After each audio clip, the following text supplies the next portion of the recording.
Merci, merci. Merci à tous de m'honorer de votre présence. Merci pour l'accueil. Ça va? Vous allez bien? Bon, ce soir, c'est le grand soir. Nous sommes là pour annoncer notre programme, un peu notre liste. Et voilà, je vais commencer par vous dire que voilà, nous sommes prêts, nous sommes prêtes. Et la France insoumise s'engage avec force et conviction dans les élections municipales des 15 et des 22 mars prochains.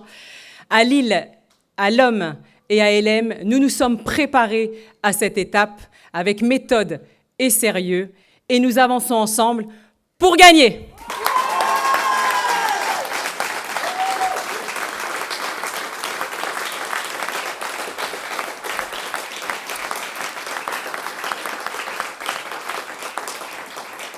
Chez les Insoumis, nous considérons la commune comme le premier échelon de la démocratie. C'est la première ligne de défense du peuple face à l'austérité macroniste, à la montée du fascisme, au clientélisme, à la corruption ou au népotisme des barons locaux. En portant par 2 fois Jean-Luc Mélenchon en tête des élections présidentielles, en élisant et en réélisant 2 députés insoumis et en portant la candidature de Manon Aubry en tête des dernières élections européennes, Lille a fait de la démonstration de son insoumission. Il est donc plus que temps que les Lilloises et les Lillois voient leur aspiration être représentée au niveau communal. À Lille comme ailleurs, tout est bien souvent pensé pour empêcher que le peuple s'en mêle. Pour nous, tout repose sur l'implication populaire. Tout commence et se poursuit et s'achève dans le programme. Lille insoumise, écologiste et populaire, c'est une ville où vous allez vivre mieux, une ville qui luttera réellement contre la pauvreté et étendra le champ des gratuités, une ville qui se mobilisera contre le racisme et toutes les discriminations, une ville où vos enfants feront du sport, auront accès à la culture et où ils et elles mangeront bien à l'école. Une ville où vos transports fonctionnent, qui prend soin de votre santé, où vous allez mieux respirer, où vous vivrez en sûreté. Une ville ouverte sur elle-même, où on bouge, où on se rencontre, et où il est possible de construire sa vie au-delà des quartiers. Avec nous, il ne sera plus question de se résigner à vivre dans des logements insalubres, des logements indignes, se laisser parler de haut par les bailleurs sociaux. L'insalubrité peut mener à des catastrophes et nous l'avons vu avec la tour Charles VI à quelques mètres d'ici. C'est pourquoi, en tant que maire de Lille, compte tenu de l'insalubrité générale du parc social, je porterai plainte contre LMH et surtout pour la mise en danger d'autrui.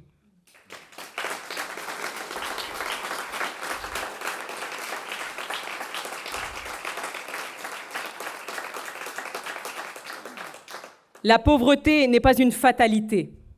La ville peut organiser la solidarité. Avec nous, plus un seul Lillois n'aura faim. La mairie fournira 50 € par mois et par foyer vivant sous le seuil de pauvreté à dépenser dans des commerces proximité conventionnés.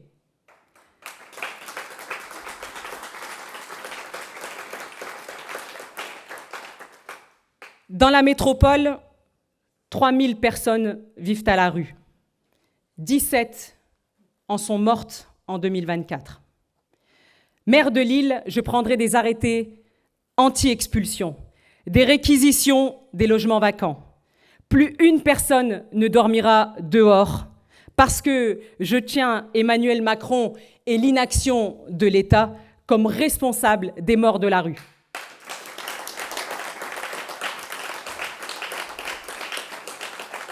Maire de Lille, je les ferai condamner en justice et leur inaction ne restera pas impunie.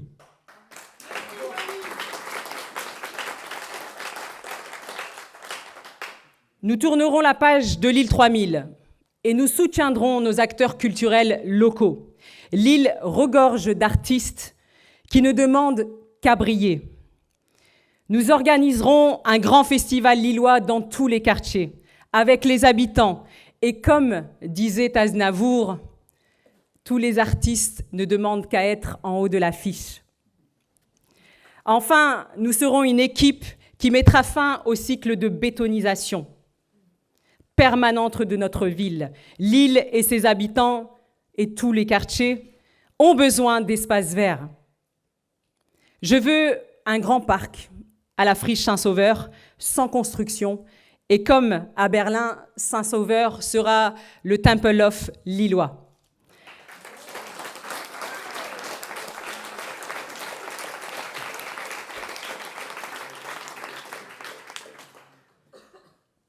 Ce programme que nous vous présentons ce soir propose plus de 500 propositions. Et c'est le résultat d'expériences de terrain et de lutte avec les militants et les militantes insoumis et insoumises et de vers la commune. Mais aussi de 7 ateliers de coécriture du programme avec les habitants et les habitantes d'une enquête populaire proposée aux citoyens et aux citoyennes de Lille, l'homme et LM, et des contributions de personnalités, de collectifs, d'associatifs et de syndicats. Il part des besoins exprimés par la population et il préfigure la révolution citoyenne et communaliste que nous appelons de nos vœux. Et nous sommes fiers de le mettre aujourd'hui en partage avec les Lillois, les Lomois et les Élémois. Merci.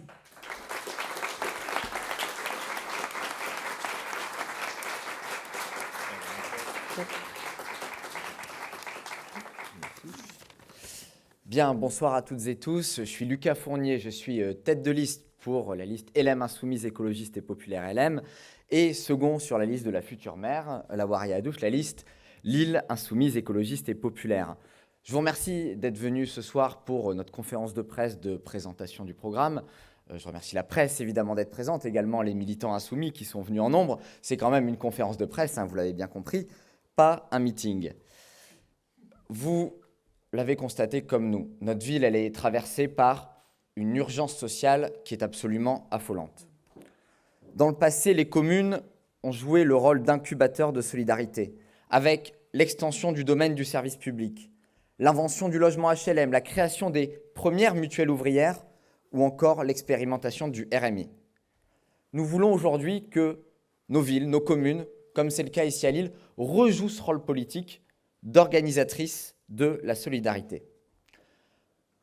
Le fait que la commune organise la solidarité, c'est d'abord au niveau du logement. D'abord pour permettre à tous les Lillois, toutes les Lilloises de pouvoir se loger. Et en particulier, nos concitoyens les plus modestes. Vous savez que plus de 25 000 demandes de logement social sont en attente et qu'en 2024, seule une demande sur 4 a été satisfaite. Par ailleurs, le problème, c'est qu'aujourd'hui, les logements qui sont construits en masse, et d'autres intervenants reparleront après moi du problème de la bétonisation, 80% aujourd'hui de la demande concerne le PLAI, c'est-à-dire que l'offre de logement, ce qui est construit, ne répond pas du tout à la demande, qui est une demande très sociale, une demande formulée par nos concitoyens les plus modestes. À côté de ça, ici à Lille, on a un véritable scandale. On a au moins 8000 bâtiments qui sont vacants, 80 000 mètres carrés de bureaux vides. Eh bien, nous le disons, nous, avec la France Insoumise, nous procéderons à la réquisition de l'ensemble des bâtiments vacants pour loger nos concitoyens dans le besoin, et notamment celles et ceux qui, aujourd'hui, sont beaucoup trop nombreux à dormir à la rue.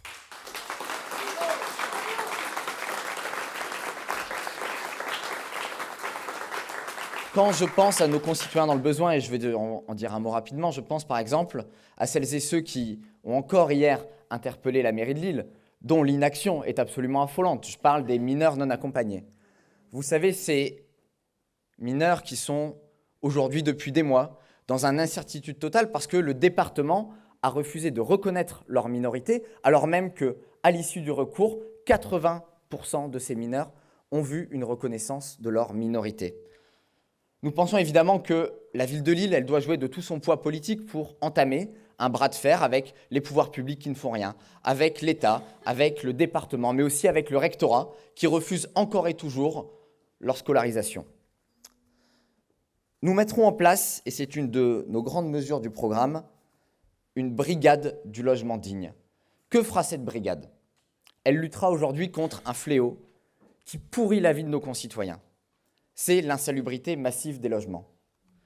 Moi, vous savez, ça fait 6 ans que je suis conseiller municipal à LM. Je ne compte pas, ça se compte en centaines, voire presque en milliers. Je ne compte pas le nombre de personnes que j'ai rencontrées parce qu'ils étaient dans un logement indigne, avec toujours le même schéma. Un logement horrible, où les gens ne peuvent plus prendre de douche parce que le plafond de la salle de bain est noir de moisissure, où les enfants tombent malades.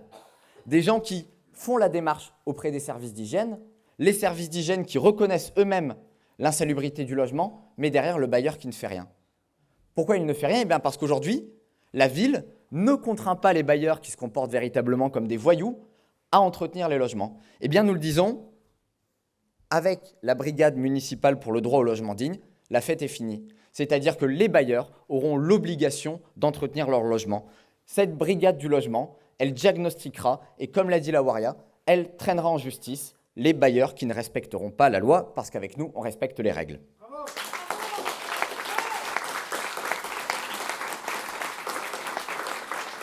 Cette brigade, elle aura aussi les moyens de contrôler l'encadrement des loyers. Un dispositif qui existe déjà, mais qui concrètement n'est pas appliqué, car vous ne le savez peut-être pas, mais plus de 80%, il me semble, du parc privé, 31% des loyers du parc privé dépassent l'encadrement légal. Ce qui fait qu'aujourd'hui, il y a un dispositif qui existe, mais qui n'est pas appliqué et qui pourrit toujours plus la vie de nos concitoyens les plus modestes. Nous serons aussi celles et ceux qui répondront aux besoins des personnes les plus précaires, et notamment les personnes qui sont le plus abandonnées par les pouvoirs publics. Je pense notamment aux mères seules. Nous créerons donc une carte municipale pour les familles monoparentales qui donnera accès à des offres, des tarifs préférentiels et des avantages pour les services publics communaux. Nous expérimenterons le revenu municipal garanti permettant de compléter les revenus des ménages vivant en dessous du seuil de pauvreté, en commençant par les familles monoparentales. Pour lutter contre la désertification médicale, nous favoriserons l'implantation de centres de santé pluridisciplinaires municipaux à tiers payant intégral dans tous les quartiers, à commencer par celles et ceux où la désertification médicale est le plus importante, et je pense notamment aux quartiers de Lille Sud et de Faubourg de Béthune.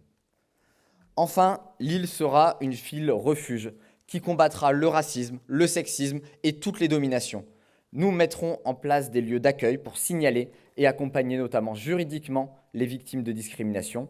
Et la maire de Lille se constituera partie civile lors de tout dépôt de plainte d'une victime de racisme, de sexisme ou de LGBTI-phobie. Vous l'avez compris, Lille insoumise, écologiste et populaire, ce sera une ville pour toutes et tous.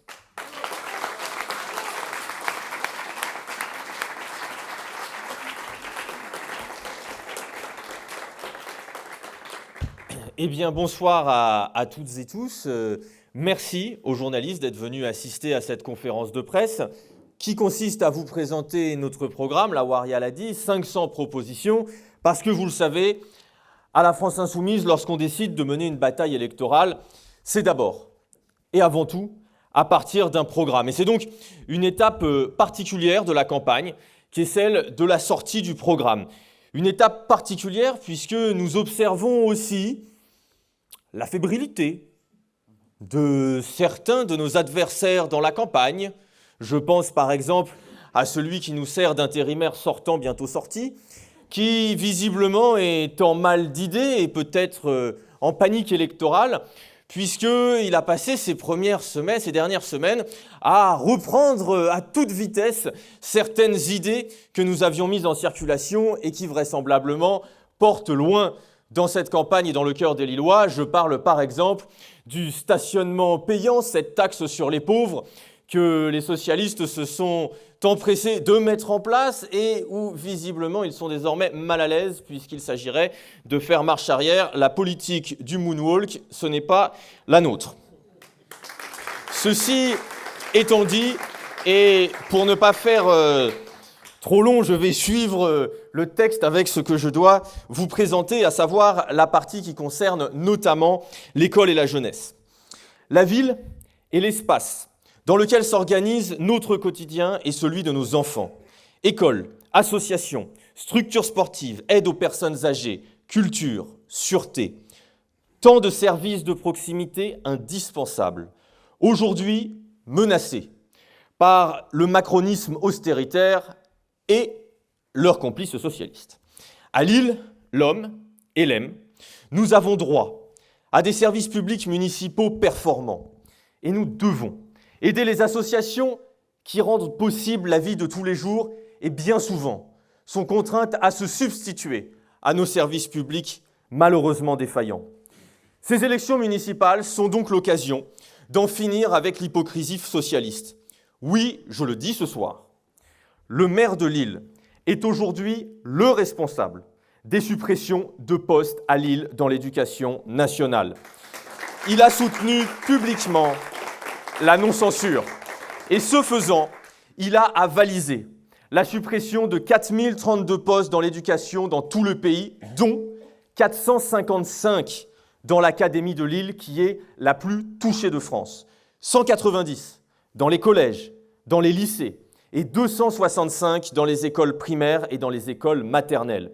Les Lilloises et les Lillois doivent savoir que les sacrifices qu'ils sont en train de subir dans les lycées de Pasteur, de Fénelon, de Fédérbes, de Baggio, où lycéennes, lycéens et enseignants se mobilisent, qu'en réalité, ils paient là la capitulation du Parti socialiste face à la Macronie. L'éducation est notre première et principale richesse. L'école du peuple doit offrir les meilleures conditions possibles pour apprendre. Aujourd'hui à Lille, bien sûr, il existe des marges de progression. En moyenne, ce sont 3 élèves dans chaque classe qui arrivent le ventre vide à l'école. Certains bâtiments demandent rénovation.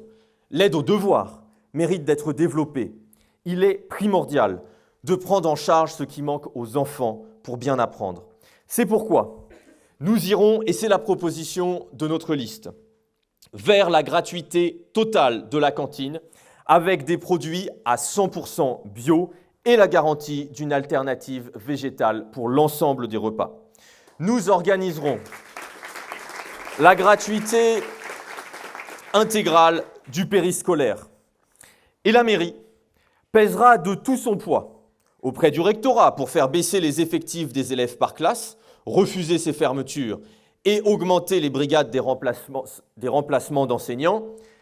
Mais la mairie, et je sais qu'on peut compter sur Lawaria, notre futur maire de Lille, contrairement aux notables qui font actuellement l'intérim au beffroi, regarderont le président de la République droit dans les yeux quand il décidera de tenter une nouvelle fois de couper dans les budgets. Les insoumis, comme leurs députés, n'ont peur de personne, ni des macronistes, ni de leurs ministres, ni de leurs complices.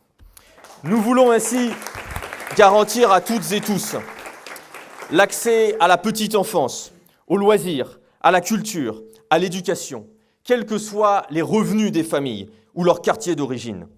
Nous mettrons ainsi en place un grand plan municipal de vacances pour toutes et tous, avec en priorité ce service pour les enfants des familles modestes, comprenant ainsi des colonies de vacances gratuites ou à prix solidaire.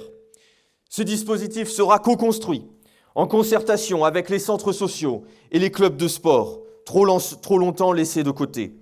Nous donnerons les moyens à ces centres sociaux, cœur battant de nos quartiers, d'accomplir leurs missions essentielles. Et nous simplifierons les procédures d'attribution des places en crèche avec un objectif clair, que chacune et chacun puisse avoir une place de crèche pour ses enfants. Faute de moyens et de trahison, de plus en plus de personnes sont exclues de la pratique sportive. Le sport est un enjeu politique. Il doit être considéré comme un service public, garantissant un accès égal pour toutes et tous, sans discrimination de genre. Car oui, lorsque les moyens manquent, ce sont souvent les équipes féminines qui en paient en première le prix, sans discrimination de conditions physiques ou de situation financière. Nous favoriserons ainsi la gratuité et la tarification sociale dans l'ensemble des équipements sportifs. Et nous élargirons et généraliserons le dispositif d'aide à l'adhésion des familles précaires aux associations sportives pour les moins de 18 ans. Là encore, la division par 2 du passeport, permise par le Parti socialiste et son intérimaire Arnaud Deslandes, coûte très cher aux Lilloises et aux Lillois. Nous soutiendrons les associations pour faire vivre les solidarités locales et le lien social. Nous rendrons transparents les critères d'attribution des subventions municipales à l'ensemble du secteur associatif. Cela veut dire que nous rendrons aux associations leur liberté pleine et entière, avec des financements pluriannuels, pour que cesse cette petite manie de devoir quémander à la fin de chaque année pour les projets de l'année future, que cesse la peur et l'angoisse des associatifs de ne plus pouvoir faire de projets sur le temps long, de ne plus pouvoir recruter dans leur association par peur que les subventions ne tombent pas. Nous le disons, le temps du clientélisme socialiste qui entend tenir en laisse le secteur associatif est révolu. Nous refondrons,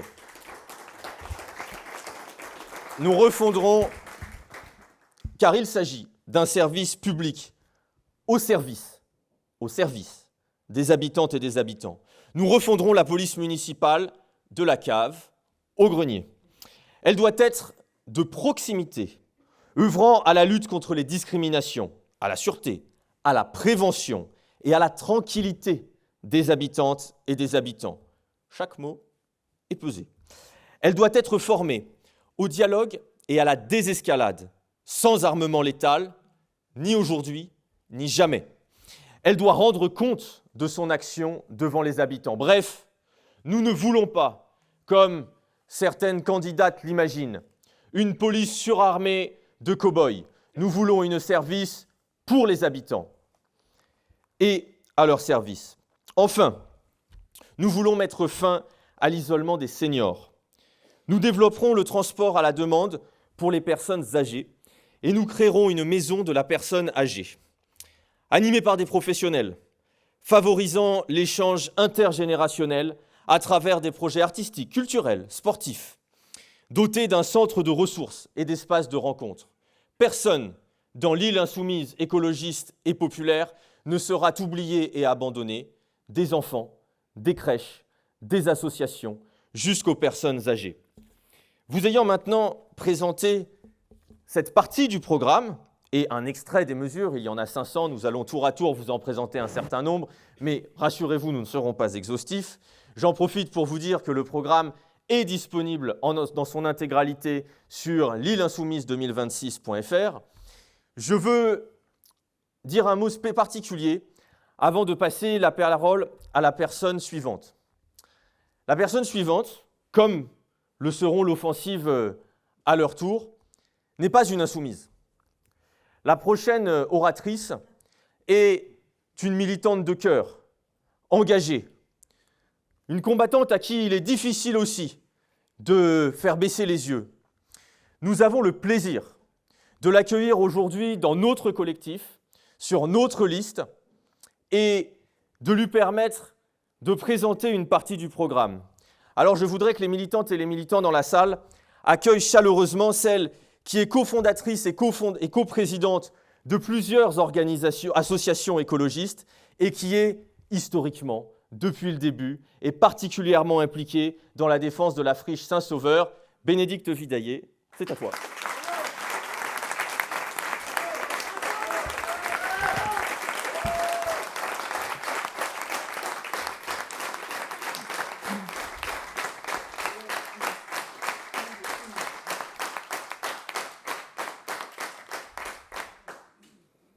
Bonsoir, merci beaucoup pour cet accueil plus que chaleureux. Je suis ravie de vous rejoindre la liste menée par Lawaria Adouche. Alors, c'était une grosse décision pour moi de vous rejoindre parce que c'est vrai que je suis militante associative et que je pense que j'ai eu mon rôle et peut-être que je continuerai d'avoir mon rôle dans ce cadre-là.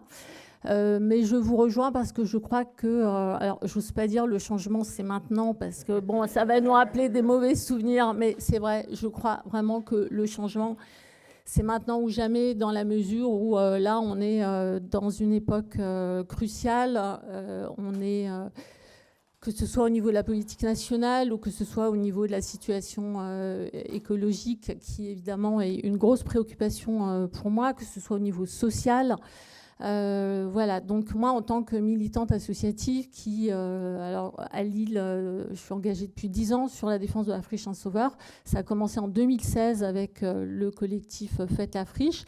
2018, on a créé l'association Parc Saint-Sauveur, grâce à laquelle on a pu aller en justice pour bloquer le projet de bétonisation de la friche Saint-Sauveur.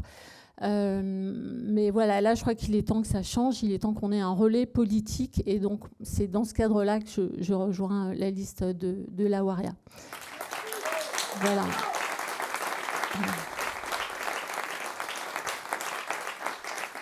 Alors, ce qu'il faut dire aussi, c'est que finalement, c'est la seule liste qui s'est positionnée très, très clairement sur la question de la friche Saint-Sauveur, et pas seulement, j'ai bien entendu la Waria nous parler de quelque part la fin de la bétonisation. Ça ne veut pas dire la fin du logement, mais ça veut dire arrêter de bétonner sans jamais se poser les questions des limites en fait de notre territoire et des conséquences que ça peut avoir pour les habitants. Et sur la friche Saint-Sauveur en particulier, la liste insoumise est la seule, je dis bien la seule, qui soit claire sur le fait qu'il y aura 23 hectares de nature. C'est exactement la position qu'on a, nous, en tant qu'associatifs. Je vais vous expliquer pourquoi. Ma position, alors c'est également une position en soutien d'une écologie populaire. Et ça, je pense que c'est très important de le dire, parce qu'on a trop tendance à dire que l'écologie, ça peut être... Et c'était d'ailleurs le seul argument de Martine Aubry, enfin si on peut appeler ça un argument, elle nous traitait de bobos, écolo et tout ce qui est totalement faux. Nous, on se bat pour une justice environnementale. Et je vais juste vous expliquer très très rapidement ce que ça signifie. Alors, il faut retenir quelques chiffres à Lille. Il faut savoir qu'à Lille, on a seulement 17 mètres carrés d'espace de nature publique par habitant. Alors, 17 mètres carrés, vous allez me dire, oui, c'est quoi? Mais en fait, il faut comparer à 50 mètres carrés pour les 50 plus grandes villes de France. Vous vous rendez compte, entre 17 mètres carrés et 50 mètres carrés, c'est du simple au triple. D'accord ? Et en plus, c'est aggravé par le fait que 80% de la nature publique à Lille, elle est à la Citadelle et au Jardin Vauban. Et donc, qui profite en fait majoritairement de ces espaces de nature, ce sont les quartiers adjacents. Et à Lille, les quartiers adjacents, c'est le Vieux-Lille et c'est le quartier Vauban, et c'est aussi une partie du quartier centre. Donc en fait, les quartiers les plus privilégiés, déjà socialement, sont les quartiers qui sont privilégiés au plan environnemental, d'accès à la nature. Alors, pourquoi est-ce que l'accès à la nature, c'est important? C'est une question, alors je ne vais pas vous parler des oiseaux, de la biodiversité, je pourrais, mais ce n'est pas mon angle aujourd'hui. Mon angle, c'est justement une question de justice environnementale et de santé publique. Il faut savoir que toutes les études qui ont été faites montrent qu'il y a un lien très clair entre accès à une nature publique de proximité et santé publique. D'accord ? Santé, alors la santé psychique et la santé physique. C'est très important d'avoir accès à des espaces de nature de proximité. Et ça, c'est pas moi qui le dis, c'est l'OMS, c'est l'Organisation mondiale de la santé, qui s'appuie sur des centaines d'études dans le monde entier qui montrent cette corrélation très très claire. Bon. À Lille, on a fait, alors l'OMS dit il y a 2 conditions pour qu'il y ait un effet bénéfique sur la santé. 2 conditions. D'abord, que ce soit accessible à 5 minutes à pied, donc à peu près 300 mètres, d'accord ? Et la deuxième condition, évidemment, il faut qu'à 300 mètres, on n'ait pas un mouchoir de poche, il faut qu'on ait suffisamment de nature, et le chiffre de l'OMS, c'est 10 mètres carrés par habitant. D'accord ? Alors nous, nos associations, on a fait un travail que je trouve assez remarquable, et je le dis d'autant plus volontiers que ce sont des camarades, c'est pas moi qui l'ai fait ce travail.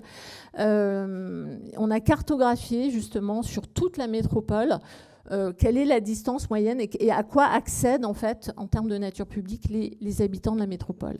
Et concernant donc juste l'île Lom et Lem, c'est assez sidérant, c'est que 76%, donc on va dire les 3/4 des habitants de l'île Lom et Lem n'ont pas accès, donc ont accès à moins de 10 mètres carrés d'espace de nature publique à 300 mètres. D'accord ? Les 3/4. Et en plus, quand on essaie de préciser un peu, on se rend compte qu'il y a 50% des gens qui ont accès en fait à moins de 3 mètres carrés. Et on sait où ils sont. Hein. Ils ne sont justement pas à côté de la citadelle et du jardin Vauban. Et puis, de l'autre côté, on en a quasiment 20% qui, eux, ont accès à plus de 12 mètres carrés. Donc, nous, notre positionnement en tant qu'association, et c'est celui que je porte maintenant en rejoignant la liste insoumise, c'est de dire qu'il faut de la justice environnementale. Et donc, les quartiers... Alors, si on parle de la Friche Saint-Sauveur, la Friche Saint-Sauveur se trouve dans des quartiers, enfin, notamment le quartier Moulins, le sud du centre, la Porte de Valenciennes, des quartiers qui sont particulièrement défavorisés en espace vert. Nous, on a fait le calcul, donc sur la base des recommandations OMS, il manque 21 hectares juste autour de la Friche Saint-Sauveur pour respecter ces 10 mètres carrés préconisés par l'OMS. Donc la seule proposition raisonnable, hein, et donc encore une fois, on n'est pas on ne demande pas la lune. La seule proposition raisonnable, c'est de dire, ok, la Friche Saint-Sauveur, ça fait 23 hectares. Eh bien, on affecte ces 23 hectares entièrement à un espace de nature pour les habitants de ces quartiers particulièrement défavorisés. Voilà. Donc ça, c'est la raison majeure. Alors évidemment, il faut tout de suite passer au point suivant, qui est le seul argument de nos opposants, donc notamment la liste des Landes, et avant c'était Aubry, c'est de dire, mais quoi, vous ne voulez pas que les Lillois se logent ? Bon, alors ça, il faut déconstruire, c'est-à-dire il faut arrêter d'opposer nature versus logement. Une fois qu'on a compris, voilà, là c'est une question de justice environnementale, maintenant, en effet, il faut garder la question du logement. Les chiffres qui ont été donnés avant, en effet, 25 000 demandes de logements sociaux. Le chiffre, je le rappelle, c'est 80% de cette demande, c'est du PLAI. Le PLAI, c'est le premier niveau, en fait, de logement. Or, 20% seulement, c'est même pas 20%, c'est 18% en fait, de ce qui est mis sur le marché du locatif social entre 2015 et 2023, donc on n'a pas de chiffres plus récents, mais quand même entre 2015 et 2023, c'est seulement donc 18%, c'est du PLAI. Donc, M. Deslandes vient nous dire, ah oui, il faut tout bétonner pour répondre à la demande de logements sociaux, sauf que finalement, si 80% de sa demande, c'est du PLAI, pourquoi est-ce qu'il fait seulement 17% dans ce qu'il propose à la location ? Bon, location dans le parc social. Voilà. Si on regarde Saint-Sauveur, donc c'est intéressant aussi, Saint-Sauveur, ça veut dire quoi ? Ils veulent construire 2500 logements. Sur ces 2500 logements, il n'y en aurait que 219 en PLAI. Alors, est-ce qu'il faut construire 2500 logements, bétonnés, à fond, pour répondre seulement à 219 demandes sur les 25 000 qui sont dans la liste d'attente ? Bon, voilà. Donc ça, premièrement, c'est le genre d'incohérence qu'on n'arrête pas d'entendre depuis 10 ans. Deuxième incohérence, c'est qu'on n'arrête pas de nous dire, et ça c'est la théorie du choc de l'offre, c'est que oui, il faut construire pour faire baisser le prix de l'immobilier, pour résoudre la crise de l'immobilier. Donc là, je ne parle pas du logement social, je parle de l'immobilier à l'achat et à la location, l'immobilier plutôt privé. Sauf que qu'est-ce qui s'est passé à Lille ? Comme partout dans les métropoles françaises, il s'est passé que non seulement on a bétonné et on a construit, mais bizarrement, ça n'a pas fait baisser le prix de l'immobilier, ça l'a fait exploser. D'accord ? Donc à Lille, en 20 ans, plus 170% sur le prix de l'immobilier, hors inflation. D'accord ? Corriger l'inflation. Voilà, donc c'est énorme. Et pourquoi ? Parce qu'en fait, la politique de messieurs Deslandes et consorts, mais c'est un peu partout en France, c'était chez les socialistes, c'est que leur politique qu'on appelle la CAM, donc compétitivité, attractivité, métropolisation, excellence, d'accord ? C'est les mots qu'on entend tout le temps. Quand vous entendez ces mots-là, dites-vous, oh là là, attention, il y a quelque chose qui va mal tourner là-dedans. Eh bien, quand on a cette politique de CAM, en fait, le résultat, c'est quoi ? C'est que on construit la ville pour les spéculateurs. On construit la ville pour les investisseurs. Un logement sur 2 à Lille aujourd'hui est acheté par un investisseur. Les investisseurs, ils font pas ça pour vos beaux yeux. Ils achètent pour investir justement et donc pour se faire une rentabilité sur l'immobilier.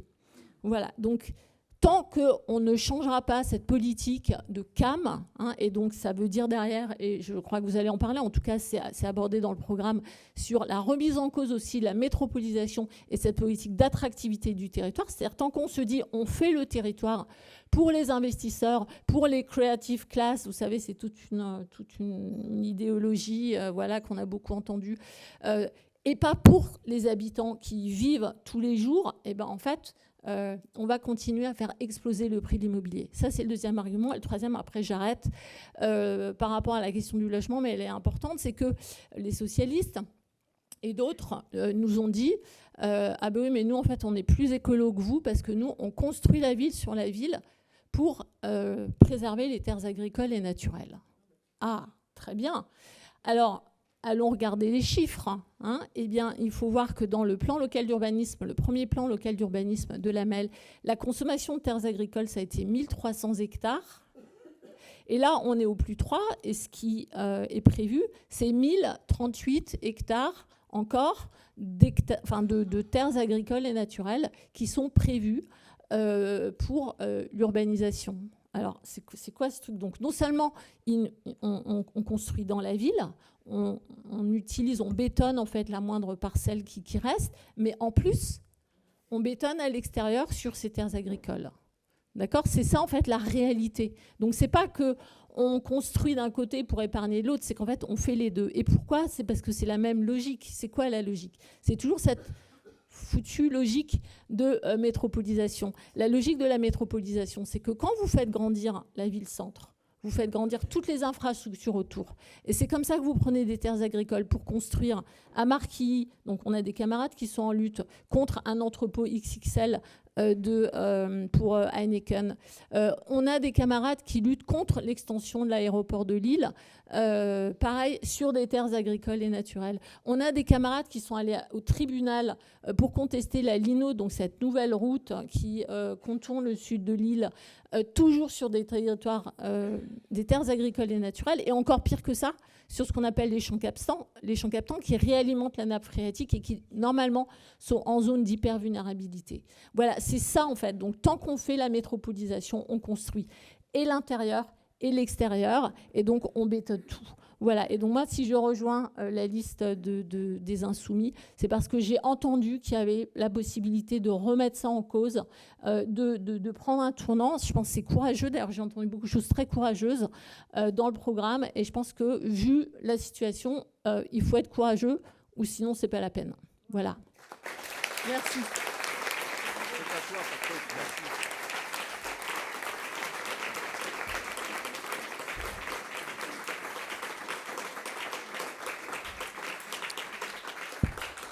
Bonsoir, je suis Patrick Kolebaki, tête de liste à l'Homme, liste L'Homme insoumise, écologiste et populaire.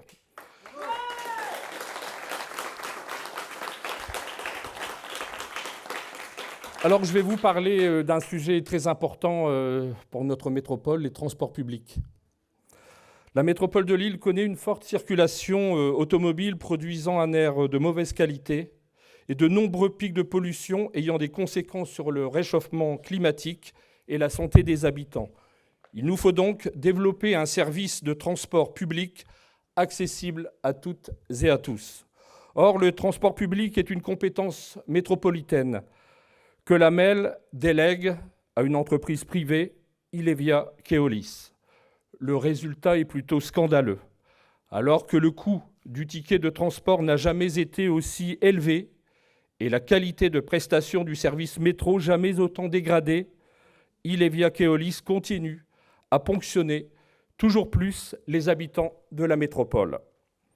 Depuis 2025, l'AMEL verse plus de 387 millions d'euros par an à Ilevia, soit 50 millions de plus par an par rapport à l'ancienne délégation de services publics. Il y a de quoi être agacé. lorsque la MEL nous informe également que 30 millions d'euros sont alloués, j'ouvre les guillemets, à l'amélioration de l'offre aux usagers.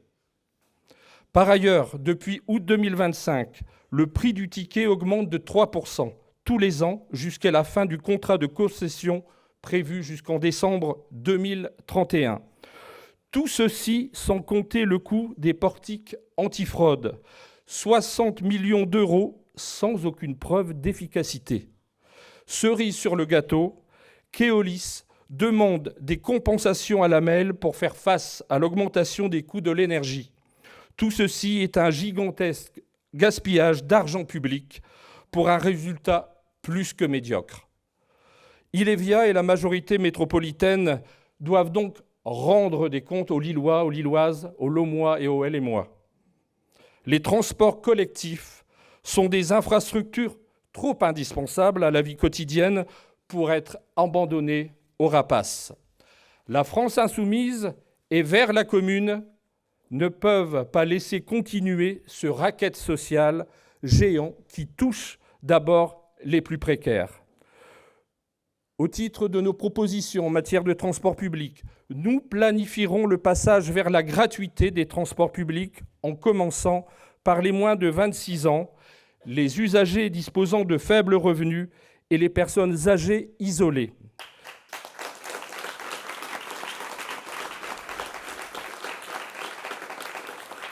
Et nous programmerons à terme la mise en place de la gratuité d'accès des transports pour tous.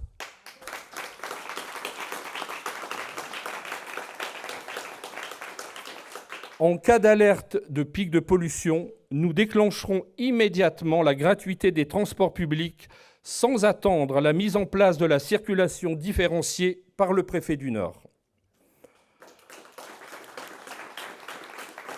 Autre sujet important dans la métropole et particulièrement à Lille, le stationnement. La voiture a façonné la ville dans la seconde moitié du XXe siècle avec de forts impacts sur la qualité de l'air, sur l'émission de gaz à effet de serre, sur la biodiversité et sur la sécurité de chacun d'entre nous. Cependant, la politique de mobilité ne peut en aucun cas s'apparenter à une punition contre les plus pauvres et les éloignés du centre-ville. Il faut d'une part repenser la place de la voiture dans notre espace public et d'autre part faciliter l'usage d'autres modes lorsque c'est possible. C'est pourquoi nous choisissons de mettre fin au stationnement payant pour les habitants de Lille, les commerçants et les métiers à domicile, soignants, aides-soignants, aide à la personne, tout en développant activement les alternatives à la voiture en ville, le transport en commun, aménagement cyclable. Et à titre personnel, je veillerai, en tant que maire de l'Homme, que le stationnement payant ne soit jamais mis en place dans la commune de l'Homme.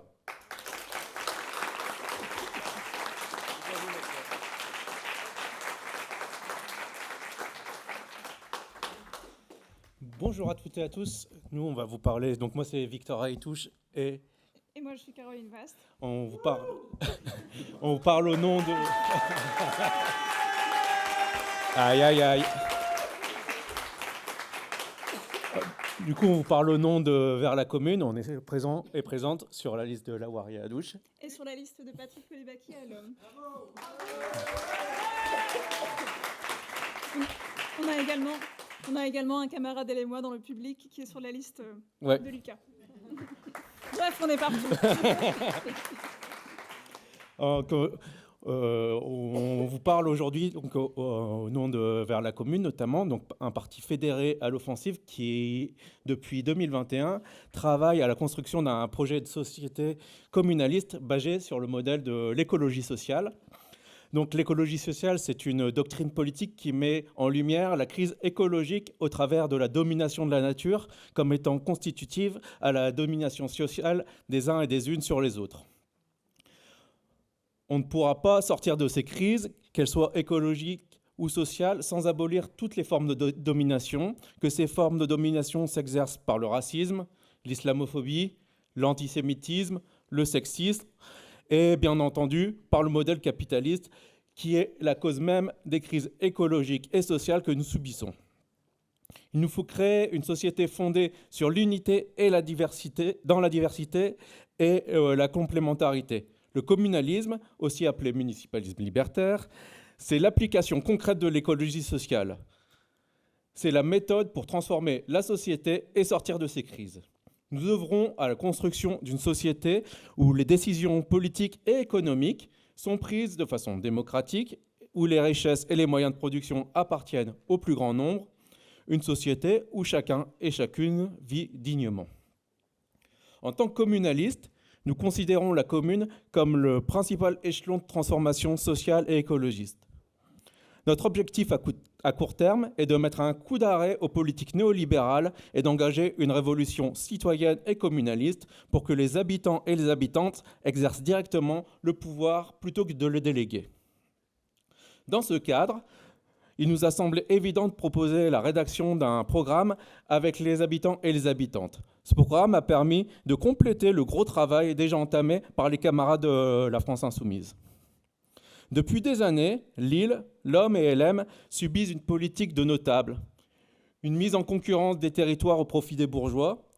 Comme dans beaucoup de collectivités locales, la politique y est bannie au profit de prétendues solutions techniques qui masquent la vente à la découpe de nos villes aux intérêts privés. Ceci est fait dans une opacité qui ne permet pas aux citoyens habitants de s'investir dans la politique locale. Nous voulons, à travers ce programme et cette liste, redonner le pouvoir aux habitantes et aux habitants, imposer le contrôle populaire sur les services publics et transformer nos mairies pour en faire des fers de lance d'un mouvement qui mettra un coup d'arrêt aux politiques néolibérales.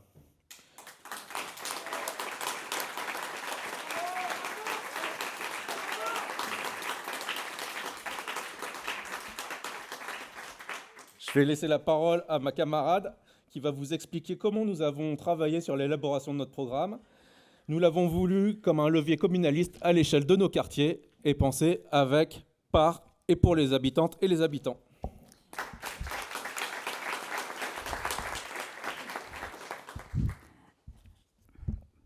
Merci Victor.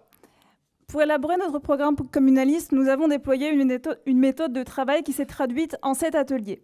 Nous avons tenu à ce que ces ateliers soient gratuits et ouverts à toutes et tous, au cœur même des lieux de vie de nos quartiers. Nous remercions les bars qui nous ont ouvert leurs portes, transformant leur commerce en véritables espaces de délibération populaire. Pour certains de ces commerces, la gouvernance est partagée sur la base d'une personne égale une voix. C'est le modèle que nous défendons. Il n'y a pas de patron souverain, mais des travailleuses et des travailleurs qui décident ensemble de la gestion de leur outil de travail et de leur projet démocratique qu'ils et elles ont en commun, leur projet économique.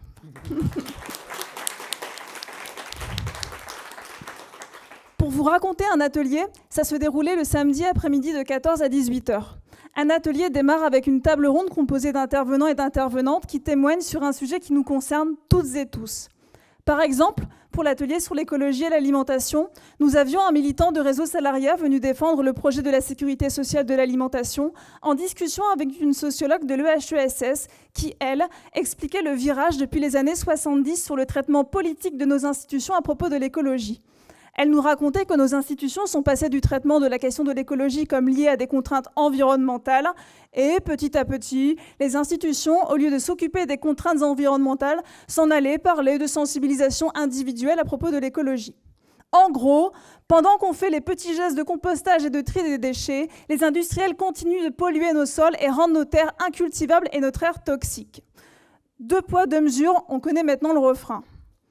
À côté de ce constat révoltant, le modèle de la sécurité sociale de l'alimentation, c'est un levier de démocratie alimentaire qui a nourri nos cerveaux pour la suite de l'atelier. Le but de la table ronde est de transmettre aux habitantes et habitants des savoirs concrets pour que chacun et chacune puisse s'imprégner du thème discuté afin de mieux en saisir les enjeux pour nos villes. Quand la table ronde et les questions-réponses étaient terminées, il s'agissait de rédiger des préconisations, des directives sur ce qu'en tant qu'habitants et habitantes, chacun et chacune voulait pour Lille, pour l'Homme et pour LM dès le 15 mars prochain, fortes et forts de savoirs historiques et pratico-pratiques qui venaient d'être transmis. Pour vous donner 2-3 chiffres, cet atelier réparti dans les bars de Lille, de la Moulinette au Tocquissis jusqu'au Lyoté, Une centaine d'habitantes et habitants venus y assister, des militantes et militants comme nous à l'offensive, et aussi des LFI, comme des personnes simplement curieuses du sujet. Et pour rédiger le programme, c'est autant de militantes et de militants de l'offensive que de personnes qui n'en sont pas. Pas mal, non ? Nous voulons valoriser que lorsque des lieux sont ouverts, des événements politiques sont organisés pour toutes et tous, nous brisons le plafond de verre des notables. Nous le voyons, ce n'est plus une élite qui pense la ville, mais la commune qui s'auto-organise. Et pour cause, ces ateliers ont bien marché, l'extrême droite les a pris pour cible et les a tagués de croix celtiques. Ces rédacteurs et rédactrices ont tracé une voie radicale dont voici quelques piliers versés au programme, et qui vous ont déjà été racontés, mais versés au programme commun élaboré avec les camarades de l'AFI. Nous avons fait ce travail de politiser les habitants et les habitantes sur des sujets qui nous concernent toutes et tous dans des lieux à taille humaine. La finalité est de le faire dans des lieux bien plus grands, des lieux qu'on appellerait maisons de l'écologie sociale. Je laisse Victor commencer à vous présenter quelques directives, en commençant par la plus importante pour nous, la démocratie directe par les assemblées populaires.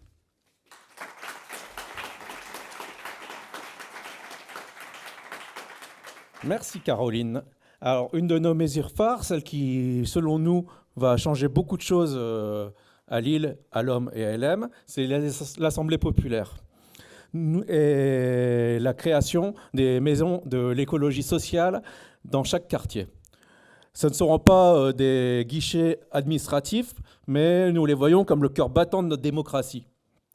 Nous voulons en faire l'endroit où chaque personne vivant sur le territoire puisse s'exprimer et faire valoir ses droits, que ce soit droit à la santé, à l'alimentation, comme face à la justice et aux bailleurs.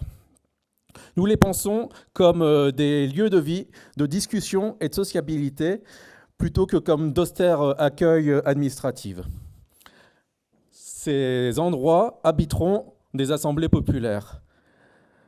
Ça permettra la souveraineté des habitantes et des habitants qu'elles s'expriment de façon réelle. La phrase, elle n'est pas trop, mais c'est pas grave.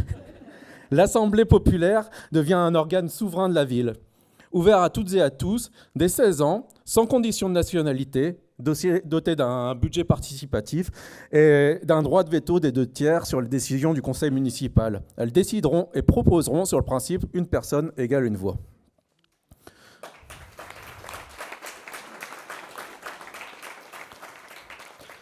Nous mettrons aussi en place le référendum d'initiative citoyenne et communaliste, incluant la possibilité de révocation des élus.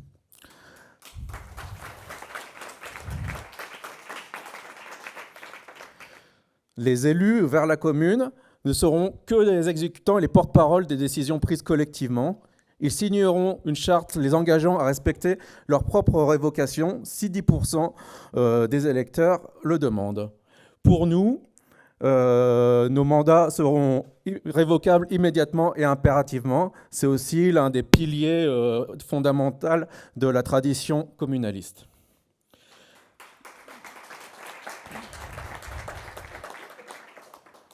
Pour sortir de la politique des notables, il nous semble important aussi que les élus, nos élus, respectent une certaine éthique. Ça se traduira notamment par la publication obligatoire de tous les rendez-vous avec des lobbyistes privés.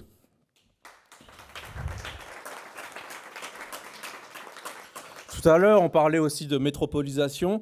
Nous, au sein du programme, il y a un engagement au sein du Conseil métropolitain qui visera à porter la voix de celles et ceux qui pâtissent le plus durement de l'absence de politique de redistribution des richesses à l'échelle de la métropole.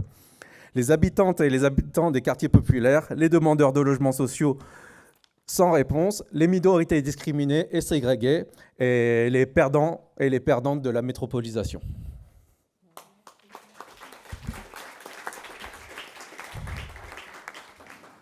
En parlant de redistribution des richesses, parlons d'économie.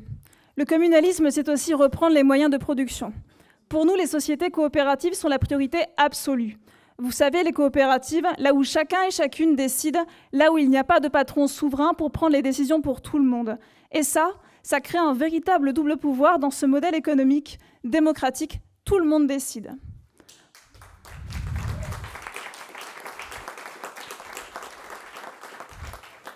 Concrètement, nous soutiendrons les sociétés coopératives, les SCOP, et nous allons favoriser leur émergence par la commande publique.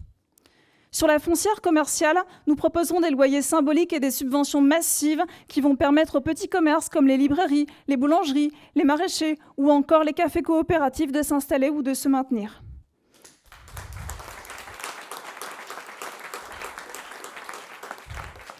Et pour ne pas dépendre des entreprises privées, nous mettrons en place des régies publiques. Nous allons créer une régie 100% publique de production, de distribution et d'assainissement de l'eau qui répondra aux impératifs économiques, écologiques et sociaux de Lille Métropole.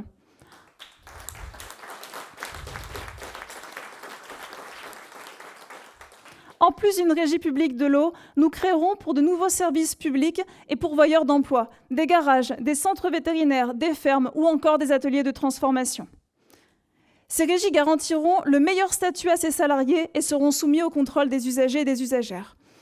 Pour la régie publique de l'eau, nous mettrons en place la gratuité dès les premiers mètres cubes d'eau, indispensable à la vie.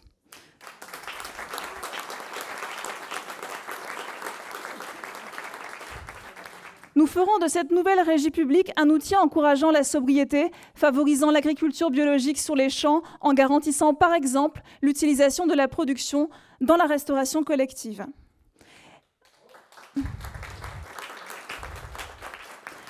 Et parce que nous devons reprendre la main sur notre santé mise à mal par l'agro-industrie, nous expérimenterons une sécurité sociale de l'alimentation par un chèque de consommation qui sera mis en place pour des produits de qualité, utilisables uniquement dans un réseau de petits commerces et de coopératives, tout cela conventionné et géré de façon démocratique.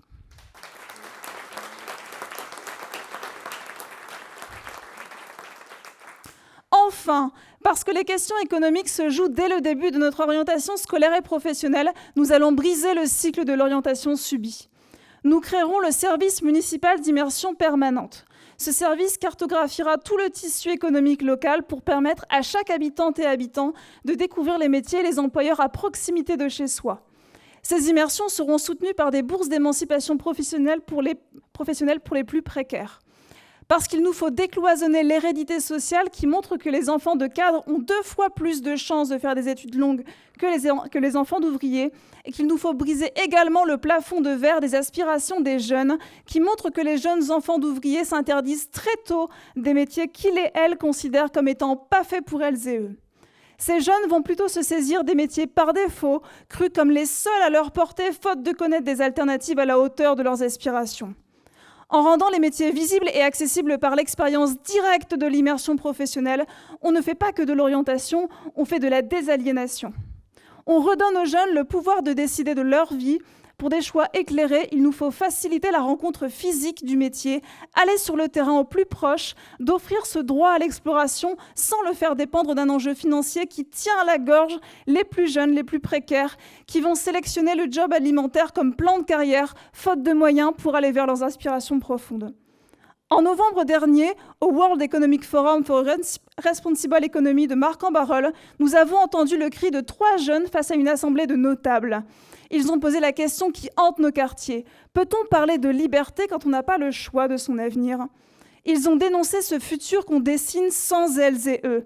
L'insouciance de Rimbaud a été balayée à juste titre par leur voix pour rappeler une vérité brutale.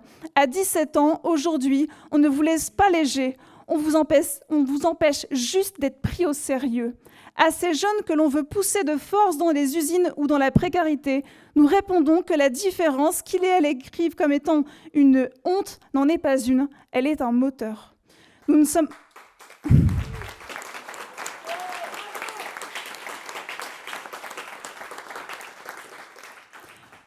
pas ici pour gérer la ville à la place des uns, des unes et des autres. Nous sommes ici pour la transformer avec toutes et tous. Le service municipal d'immersion permanente, les régies publiques, les assemblées populaires, les maisons de l'écologie sociale, ce sont les outils de notre émancipation. On nous a dit à Marc que la jeunesse est une force. Eh bien, citoyens, citoyennes, habitantes et habitants, dès le 15 mars, cette force, nous allons en faire notre boussole, celle qui brise l'obscurité des plafonds de verre et qui éclaire enfin le chemin vers une commune libre, rayonnante et souveraine.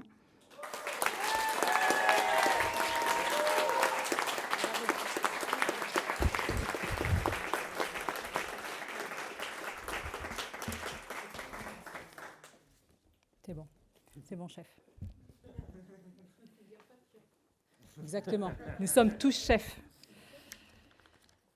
Bon, nous arrivons bientôt à la fin, mais il fallait absolument parler du dernier point, la solidarité internationale.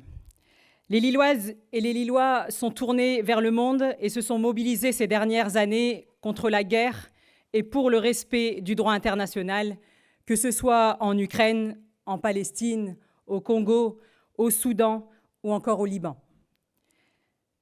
Elles et ils sont descendus en masse dans la rue de Lille pour dire stop au génocide en cours à Gaza. Il est temps que la municipalité en prenne acte et agisse activement pour la paix. La ville de Lille défendra des jumelages avec des communes dans le monde pour soutenir les peuples opprimés en lutte et s'inspirer de leurs propositions émancipatrices. La Palestine, le Kurdistan, l'Iran, le Congo, le Soudan, le Liban, Chiapas, le Venezuela, et en incluant les échanges éducatifs, culturels et artistiques. Nous hisserons le drapeau de la Palestine sur le fronton de la mairie jusqu'à la libération de la Palestine.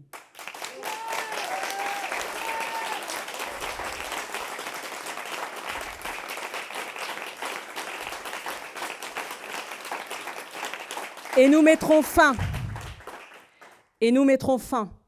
au jumelage entre les villes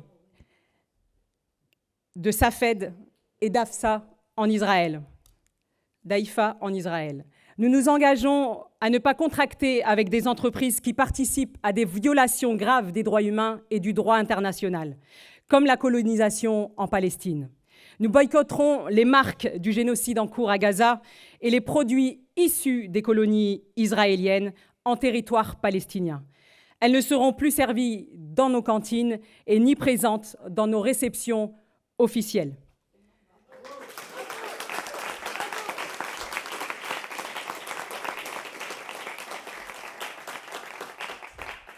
Et le dernier point, nous soutiendrons l'effort humanitaire en direction du peuple gazaoui, notamment avec les flottilles de la liberté qui cherchent à briser le blocus illégal à Gaza.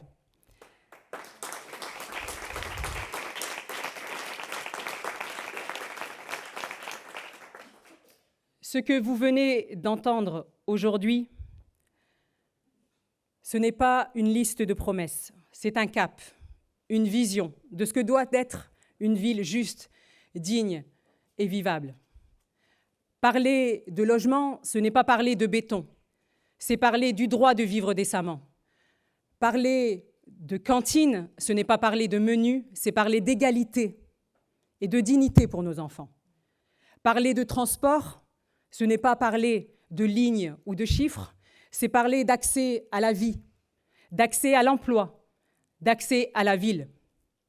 Parler de solidarité, ce n'est pas un supplément d'âme, c'est un choix politique fondamental.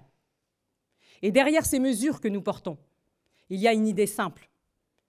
Une ville doit répondre aux besoins de celles et de ceux qui y vivent, pas aux logiques comptables, pas aux carrières politiques et pas aux intérêts des particuliers.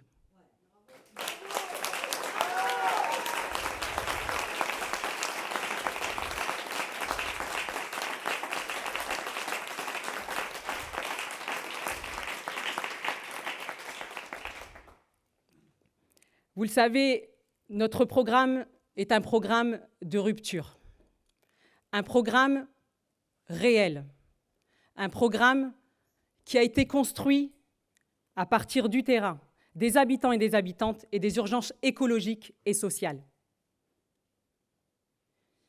Et notre programme, nous demandons à appliquer ces mesures simples, avec constance, avec transparence et avec une seule boussole, celui de l'intérêt général. Parce qu'une élection municipale, ce n'est pas une compétition d'étiquettes, c'est une question simple. Dans quelle ville voulons-nous vivre ? Merci à tous.